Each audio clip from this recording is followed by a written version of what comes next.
Good morning to everyone. Today we are going to learn about chemical bonding. What we will learn from this chapter: different types of chemical bonds. In this, ionic bond, covalent bond, coordinate compounds and coordinate bonds, and then valence bond theory. This is little bit higher level theory. Molecular orbital theory and linear combination of atomic orbitals, what is represented as LCAO.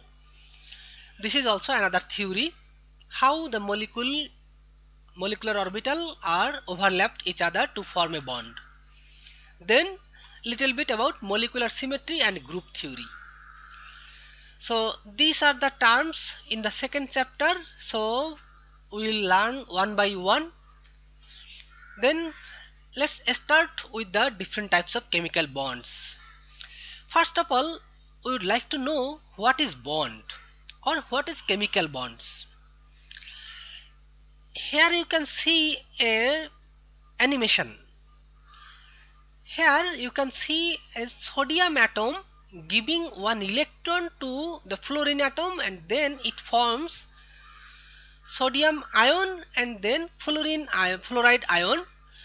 When this forms a ion, positive ion and negative ion, they come close together to form a bond.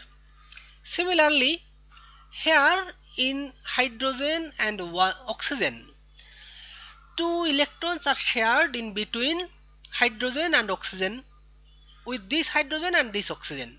Similarly, they are forming a bond in between water molecule. And also this is acetylene. 4 hydrogen atoms forms bond with 2 carbon atoms. How?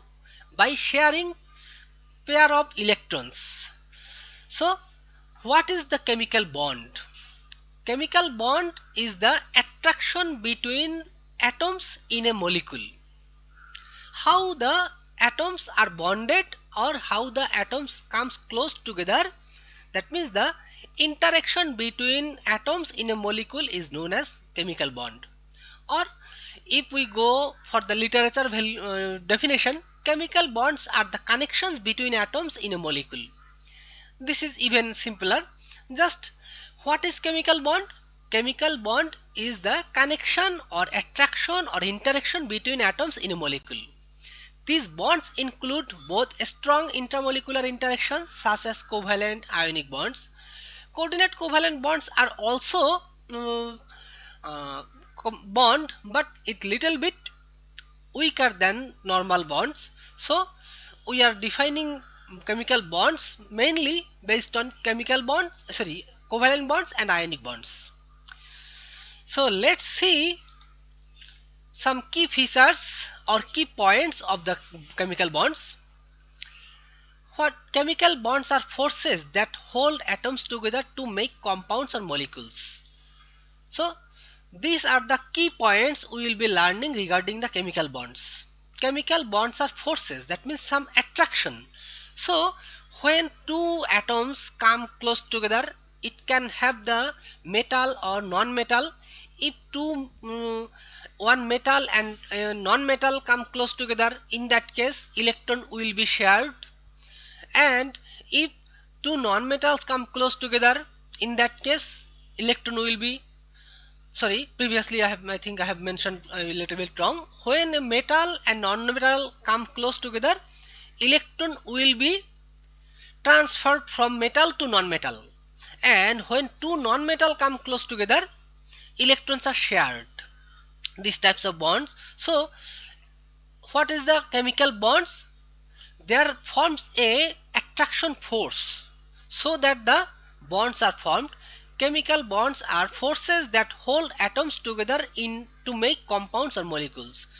So when a molecule is formed, there is an attraction between the atoms. It can have 2 or more than 2 atoms, but at least 2 atoms. Normally when chemical bonds are formed, there is attraction in between the atoms. Chemical bonds include ionic, covalent, coordinate covalent bonds. there are mainly three different types of bonds. Even we have some other types of bonds. Maybe later, if we have some time extra, then we can discuss about the hydrogen bond or van der Waals bond, that are even weaker, but that are not really chemical bonds, because if we consider based on the energy, and if there is any chemical interaction, then we can consider chemical bonds like as ionic bond, covalent bond and coordinate covalent bonds. But hydrogen bonds or van der Waals bond, these types of bonds are not really the chemical bonds, just very low interaction or less interaction between the atoms, atoms in a molecule. So chemical bonds are mainly ionic, covalent and coordinate covalent bonds. Atoms with relatively similar electronegativities share electrons between them and are connected by covalent bonds. What does it mean? When the non-metal atoms, most of the non-metal atoms have their electronegativity more or less same or similar, in the same range. If we consider for hydrogen, the electronegativity of hydrogen is 2.21 or 2.2 around, and the electronegativity of oxygen is around 3.5. So these are more or less close. But if you consider the electronegativity of sodium and fluorine, in that case the electronegativity of sodium is 0.9 or 0.93 precisely, and then the electronegativity of fluorine is around 4 or 3.98. So the difference between the electronegativity of these two atoms are very large. So when the electronegativity difference is large, in that case the electrons are transferred from low electronegativity to high electronegativity atom, and that is maintained due by the octet rule. Later maybe I will define the octet rule. What is octet rule? Even I expect that all of you know about the octet rule. So atoms with relatively similar electronegativities, that means most of the non-metals have their electronegativities very similar. Therefore when a covalent bonds are formed, the electronegativity of these atoms are more or less same or very similar. Atoms with large difference in the electronegativity transfer electrons from form ions. What does it mean? Already I have mentioned that the atoms with higher electronegativity, higher electronegativity difference. So as I mentioned, sodium and fluorine, they have the electronegativity difference very large, that means 0.93 and 3.98. so this is almost 3 difference. So difference is 3. So the electrons are transferred from metal to non-metal to form a ion, and then these ions combine to form a bond which is very strong, because the attraction between the positive ion and negative ion are very high. Therefore these types of compounds are very strong because their attraction force is very high. This attraction is known as ionic bond. When the electronegativity difference between the atoms, bonded atoms are very high, in that case the electrons are transferred to form ions, and these ions form the compound, and this is known as ionic compound or ionic bond. Some key terms, you are familiar with this term, however just I am going to define them. What are the key terms? Bond, already I have mentioned, a link or force between neighboring atoms in a molecule or compound. What is bond? Just there are lot of atoms, so to make a compound we need at least 2 atoms. So the attraction force or the linking or the interaction between the neighboring atoms, that means to form a compound. When a compound is formed, there are more than one atom, and there is a strong force between the neighboring atoms, and this is known as bond. Then what is ionic bond? An attraction between two ions used to create an ionic compound. Already mentioned how the ions are created. When a metal atom transfer one or more electron to form a positive ion, this is by this way the metal atom can form an ion, positive ion, and the non-metal atom can gain more than one or more electrons. In that case they can form a negative ion. So the ionic bonds are formed between two different ions. The attraction between two ions used to create an ionic compound. This attraction usually forms between a metal and a non-metal. Then what is covalent bond? The interaction between two atoms which involves the sharing of one or more electrons to help each atom satisfy the octet rule. Later, just I am mentioning what is octet rule. Octet rule, every atom, you are familiar with the periodic table.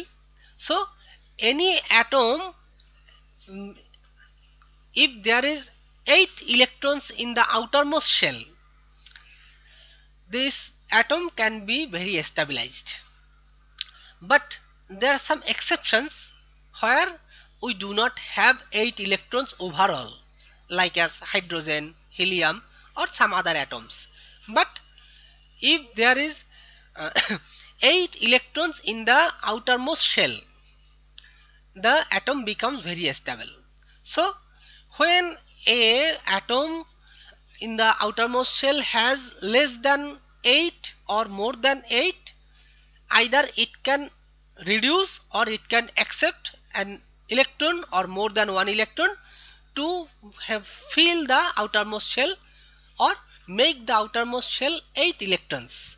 Therefore by this way the atom or ion become stabilized, and this is known as the octet rule. That means if there are 8 electrons in the outermost shell of an atom, then the atom becomes very stable, and this is known as octet rule.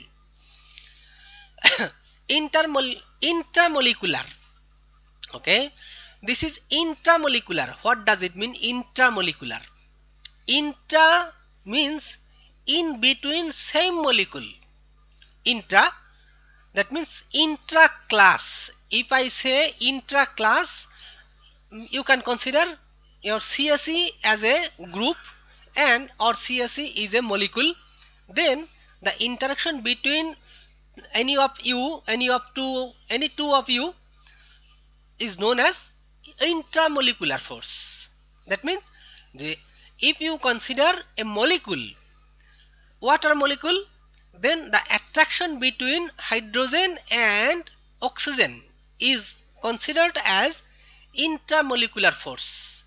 But if this force is in between two different water molecules, like as two water molecules can form hydrogen bond, these are known intermolecular force. So mainly the hydrogen bonds are formed in between two different molecules. So these are known as intermolecular, not intra. Intra means in between the same molecule. So intramolecular, that means refers to an interaction within a molecule, just in the same molecule. And intermolecular force refers to interaction between two or more molecules. So if there is more than one molecule, then there is a possibility to have intermolecular forces. But in the same molecule, it has only the intramolecular force. Now we will discuss little bit more detail about the ionic bonds. Atoms with the largest electronegativity difference. Already mentioned the electronegativity. Now I would like to mention what is electronegativity. Here you can see. No, okay.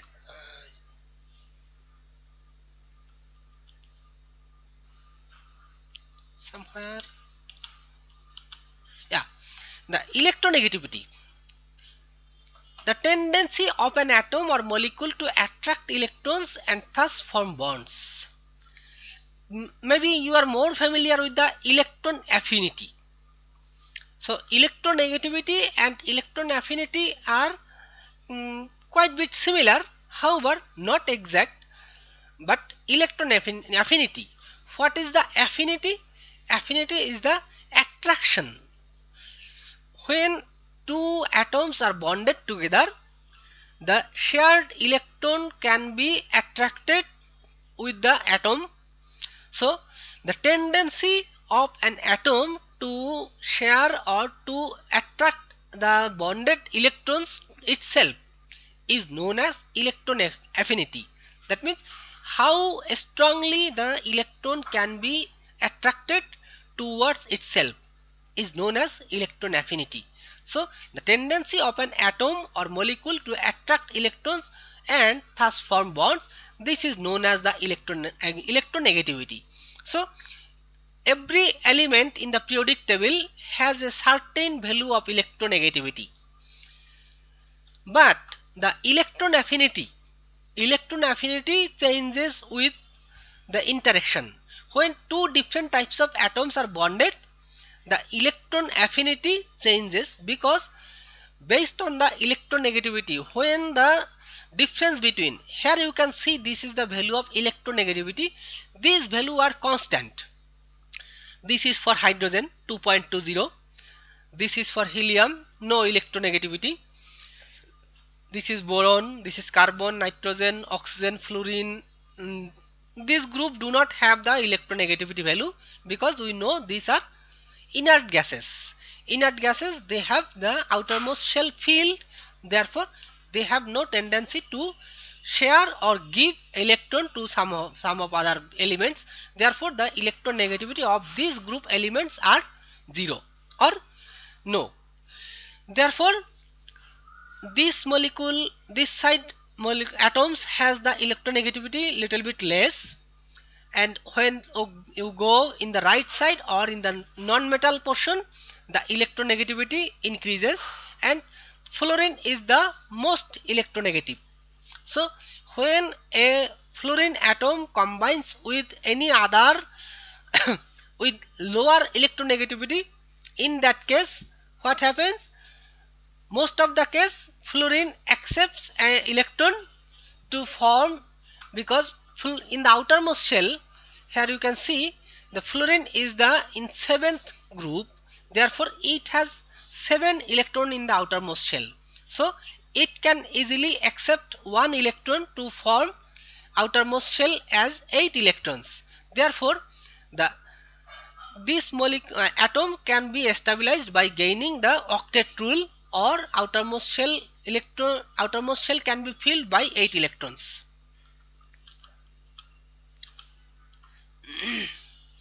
So atoms with the largest electronegativity differ, such as metals bonding with non-metals. So largest electronegative difference, already mentioned that when a metal atom and a non-metal atom come close together, due to the difference in the electronegativity, the metal atom can transfer one or more electron to the non-metal, and by this way they are forming an ion, two different ions, one cation and anion, that means the positive ion and negative ion.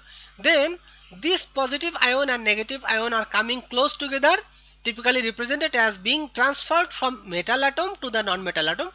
Once the electrons have been transferred to the non-metal, both the metal and the non-metal are considered to be ions. Here you can see, already I have shown this one. The sodium atom has 11 electrons overall, and 1 electron in the outside. Here this one you can see the only 1 electron in the outside. So if this sodium atom can give 1 electron to somewhere, then it can have outermost shell as 8 electrons. Therefore it becomes stable. Then when 1 electron is transferred from sodium atom, it loses 1 electron to form sodium plus ion. That means here you can see this is sodium plus ion. Then if the single electron is accepted by fluorine, you can see the outermost shell of fluorine has 7 electrons. These red dots in the fluorine, so it has 7 electrons in the outermost shell. So when it gains 1 electron from others, it can have a negative charge. Fluoride, it can be stabilized by forming sodium fluoride ion, and it becomes as a negative ion.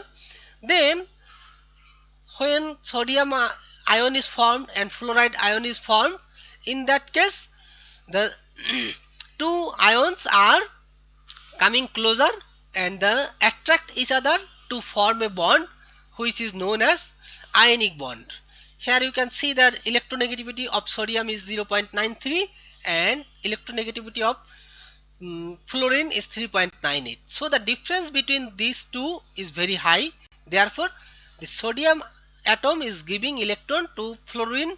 So they are forming ion and they are forming ionic bonds. Do you have any questions regarding the ionic bond?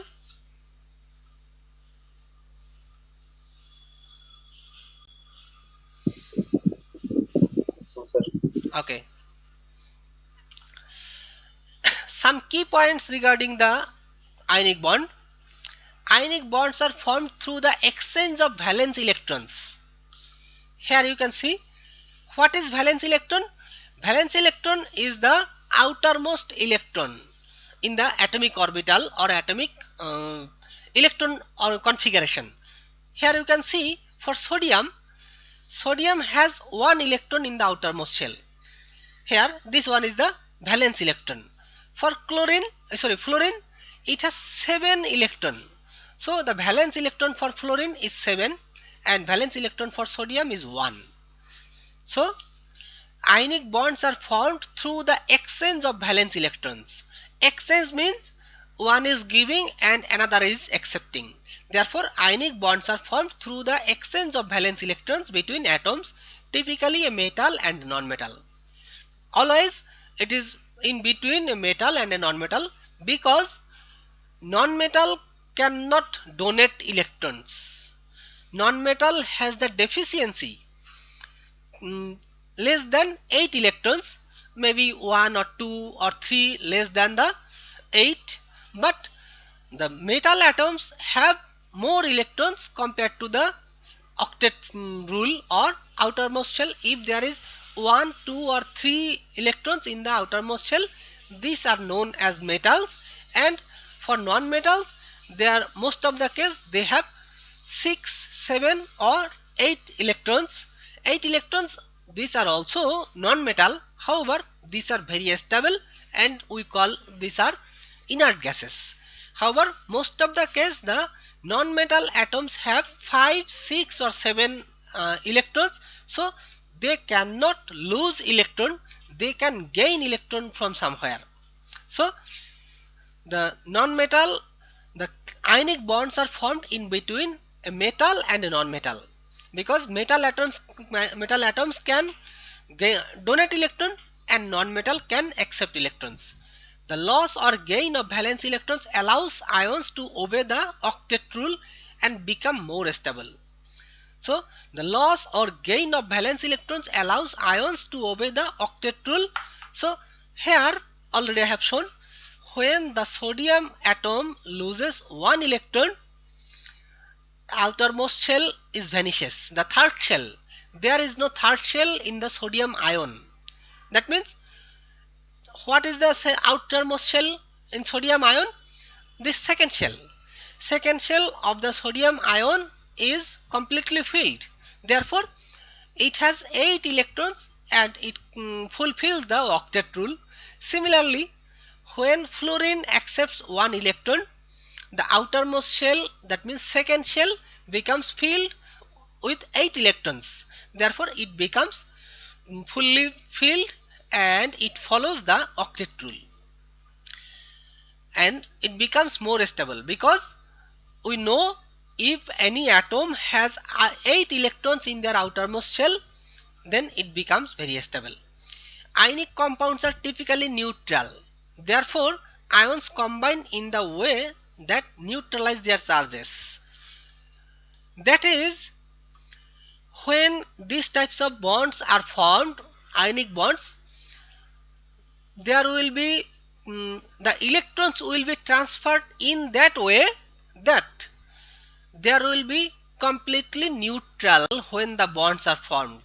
So as many as electrons are transferred from the metal, exactly same number of electrons will be accepted by the non-metal. In that case, it may require more than one non-metals or more than one metals. If you consider oxygen, here if you consider oxygen, in that case you need to have two electrons, but one sodium atom can donate only one electron. In that case you need to have two sodium atoms to donate two electrons. Otherwise, if you consider here as calcium, in that case calcium has two outermost electrons. And if you consider fluorine, in that case fluorine has ability to accept only one electron, but one calcium can donate two electrons to form calcium 2 plus ions, but only fluorine atom has, or one fluorine atom has the tendency, or it can have the ability to gain only one electron. In that case, if you want to make a bond in between calcium and fluorine, in that case you need to have at least two fluorine atoms so that two electrons transferred from calcium can be accepted. In that case, two fluorine atoms will gain two electrons from one calcium atom to form calcium fluoride or CaF2 molecule. So what we are learning from this, the compound or ionic compound will be formed in such a way, or the electron will be transferred in such a way that overall charge of the molecule will be zero or neutral. Ionic compounds are typically neutral, therefore ions combine in ways that neutralize their charges. Therefore, when the ions are formed, they have some charge, but overall the molecule will be neutral. There will be no charge. That means the same number of ions, positive ion, will be attracted by the negative ions. That means same charge. How many of atoms is required? It depends on the number of charges of the ion. It can have positive ion or negative ion, different charges. In that case, we will get different types of different number of atoms to form the bond, but overall it will be neutral. Then valence electrons, already mentioned. What is the valence electron? Valence electron is the outermost electron. For sodium, the valence electron is 1. In the third shell of sodium atom, it has only one electron. Therefore, the valence electron of the sodium is 1, so it can lose the one electron, or if it wants to gain 7 electron, but this is more difficult because losing one electron is easier compared to gain 7 electrons. Therefore, the metal do not gain electrons because losing 1 or 2 or 3 electrons is easier compared to gain 5, 6 or 7 electrons. Therefore, always the metals donate electrons. So valence electrons, already mentioned, the outermost electrons, the electrons in the outermost shell or outermost orbital is known as the valence electrons. They are the farthest electrons from the nucleus. That means if you consider this is the center of the atom, so when you consider the shell, the distance between the center to the outermost shell, this is the farthest. So most closer this one, first shell, second shell little bit further, third shell even further. So valence shell electrons are the farthest among the electrons. Octet rule, already I have mentioned that an atom is most stable when there are 8 electrons in its valence shell.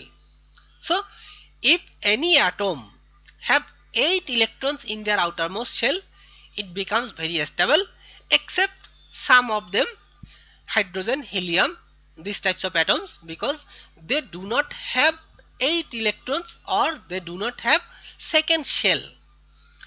Hydrogen and helium, they have only one outermost shell or one electronic shell, therefore they have no possibility to gain 8 electrons. So most of the atoms become very stable when their outermost shell is filled with 8 electrons, except hydrogen, helium and lithium, these types of few electrons, few elements or few atoms.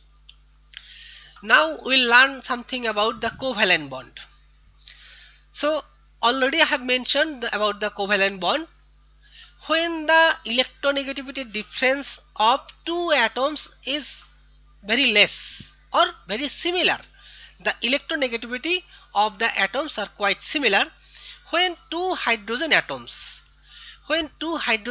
combine or come closer, each hydrogen atom has one electron in the outermost shell or in the electronic configuration. But to become stable, one hydrogen needs two electrons in the outermost shell, because from the electronic configuration the nearby inert gas is helium. So helium has two electrons in the outermost shell. So when one hydrogen atom becomes stable, this is only possible by sharing a electron or by but if hydrogen loses one electron, in that case what happens? The outermost the hydrogen atom do not have any electron. In that case it will be a proton, just H plus. In that case we will consider some ionic bond, but we are thinking about the covalent bond. So hydrogen atom, when two hydrogen atoms comes closer, in that case each hydrogen atom can share their single electron, only electron, so that they can form a covalent bond, because when the two hydrogen atoms come closer, both of the hydrogen atom have same electronegativity, 2.21 or 2.20, as already mentioned.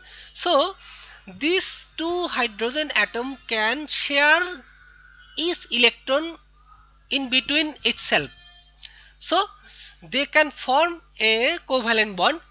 Atoms with equal or similar electronegativity, in that case already mentioned that equal means when two same atom, two hydrogen, two oxygen, two nitrogen, if these types of atoms come closer, they can form a covalent bond, because their electronegativity are same, but they cannot gain electron from their pair.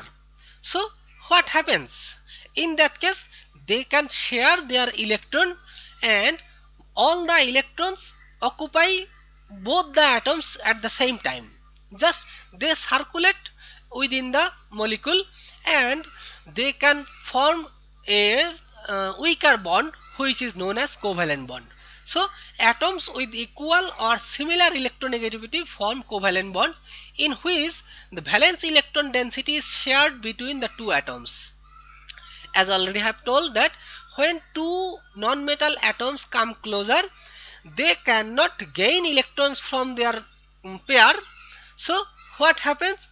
To make the covalent bond or to fulfill their octet, they need some electron, but none of them can donate. So they have the tendency to accept, but none of them have the tendency to donate. Then how they can fulfill? Let us consider, mm, some of us, we do not have financial support to start a business. In that case we have some partner, maybe two partner have very little amount of financial support, or we have little bit cash. So if you combine your cash with 2 or 3 friends, then you can start a small business. Similarly, when two non-metal atoms come closer, then they can share their electrons to fulfill their octet or outermost shell, and they can be stabilized. So ultimate goal of any bond is to become stabilized. So what will happen? Two non-metal atoms will combine by sharing of their outermost electrons or valence electrons to be stabilized and to form a bond which is known as covalent bonds. The electron density resides between the atoms and is attracted to both nuclei. I will show you here. Here you can see one hydrogen atom and one fluorine atom. We know hydrogen atom has outermost shell 1 electron, one fluorine atom has 7 electron in their outermost shell. So when both of them are deficient of electrons to fulfill the octet, so hydrogen atom need 1 electron, fluorine atom also need 1 electron. So when one hydrogen and one fluorine atom come closer, none of them have the tendency to donate electron. Both of them are uh, poor because they need some electron to fulfill their octet or outermost shell configuration. So hydrogen has one deficient and fluorine also has one deficient. But as I mentioned, to start a small business, if any of you do not have the completely total support or financial support, then you can talk to any of your friends. Then if they have some money, and you can share the capital and you can start a business. Similarly, here one hydrogen and one fluorine, none of them are completely filled. So when one hydrogen atom and one fluorine atom come closer, in that case the hydrogen and fluorine, each of them share their electron. So sometime the electron of this hydrogen will be moved to this area, fluorine area, and sometime one electron from fluorine will be shared to this hydrogen. Therefore they can share their electrons to form a bond, and this type of bond can be formed between two nonmetals, and but the shared electron will be shared or available within the both the atoms by this way. But it has some more tendency. As we know, the electronegativity of fluorine is very high and hydrogen is little bit less. So when the electrons are shared in between this molecule, so when hydrogen fluoride is bonded, most of the time the electrons are found within or closer to the fluorine, not to the hydrogen, because the electron affinity or electronegativity of fluorine is larger than hydrogen. But if there were only two hydrogen atoms, like us, this one hydrogen, and if we consider here another hydrogen, in that case what will happen? The two electrons will be shared equally and there will be no partial charge. Here you are watching that a partial positive charge delta plus and partial negative charge delta minus is represented. This is because when this hydrogen fluoride molecule is formed, in that case what happens? The shared electrons between this molecule is mostly found in the fluorine, because the electronegativity of fluorine atom is very high compared to hydrogen. Therefore the shared electron pair is mostly attracted towards the fluorine. Therefore slightly what happens then? There is no electron if the shared electron is attracted to fluorine. In that case there is no electron in the hydrogen and this is completely filled. So it has filled outermost electron 8 electrons. That means it has gained one electron, but not actually like as metal non-metal, but it is sharing. But most of the time the electrons are found in fluorine, and most of the time the hydrogen is empty. Therefore there is a slight positively charged, because due to deficient of electron there is no electron, so partial positive charge is considered, and for this one a partial negative charge is considered. Therefore partial positive and partial negative charge are formed in between hydrogen fluoride molecule.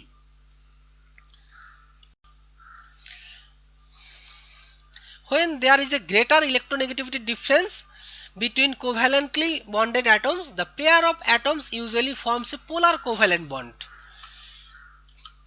This hydrogen fluoride molecule is a polar molecule, because the shared electrons are mostly within fluorine, and none of the electrons, or most of the time no electrons are found in hydrogen. So partial positive and partial negative charge are gained within this molecule. Therefore this molecule can be considered as polar molecule. The electrons are still shared between the atoms, but the electrons are not equally attracted to both elements. As already mentioned, due to more electronegativity, the fluorine can fluorine can attract the electron more, but not completely, because uh, the bonds are formed by sharing of electrons. Sometimes the electrons are found in hydrogen, and most of the time electrons are found within fluorine, but not 100%. As a result, the electrons tend to found near one particular atom most of the time, like as fluorine. Again, polar covalent bonds tend to occur between non-metals.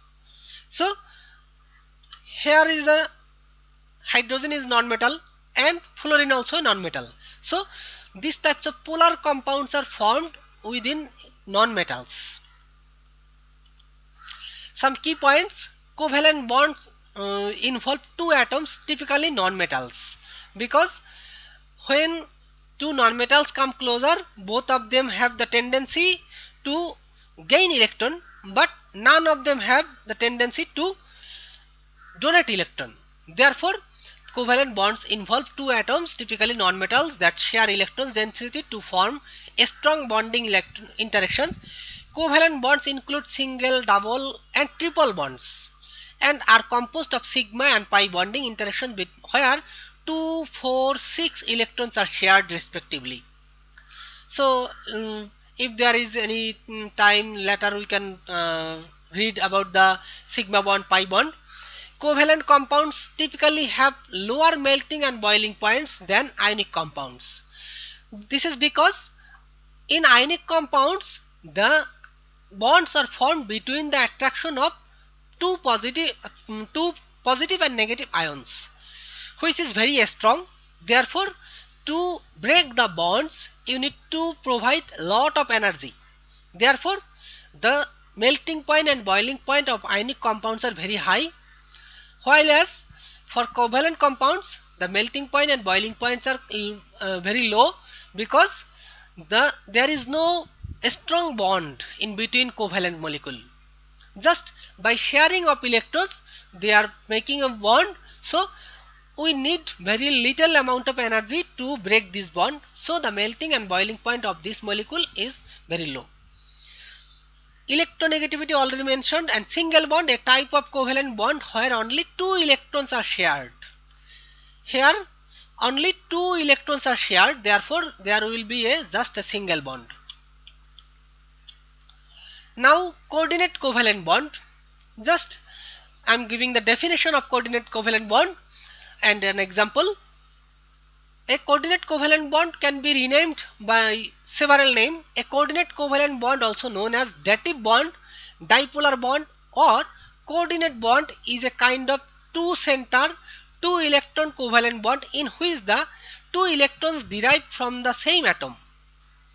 So here you can see this is cobalt, and this is an ammonia. When this cobalt 3 plus, cobalt 3 plus ion, it has only 3 electrons.